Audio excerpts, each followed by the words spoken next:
నమస్తే, నేను మీ ఈశ్వర్. ఈ6 న్యూస్కి స్వాగతం. వార్తల్లోని ముఖ్య అంశాలు. BRS working president KTR Jagtial పర్యటనలో అంటున్న మాటలు. త్వరలోనే కవితక్క వస్తుంది అక్క, నేను గల్లీ గల్లీ తిరుగుతాం, పార్టీకి మళ్ళీ మంచి రోజులు వస్తాయంటూ ఇటీవల జగిత్యాల జిల్లాలో నిర్వహించిన ఆత్మీయ సమ్మేళనంలో కేటీఆర్ అన్న మాటలు క్యాడర్లో జోష్ నింపే ప్రయత్నం చేశారు. కేటీఆర్ పర్యటన తర్వాత వలసలకు బ్రేక్ పడినట్లే అని బీఆర్ఎస్ హైకమాండ్ భావించింది.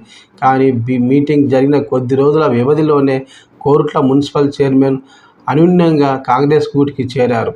త్వరలోనే మెట్పల్లి మున్సిపల్లో కొద్దిమంది ముఖ్య కౌన్సిలర్లు కూడా హస్తం గూటికి చేరుతారనే ప్రచారం ఊపందుకుంది. దీంతో వలసల నేపథ్యంలో ఇంతకాలం గులాబీ పార్టీకి కంచుకోటగా జగిత్యాల జిల్లా ఉన్న ప్రస్తుతం పార్టీ మనుగడ కష్టంగా మారింది.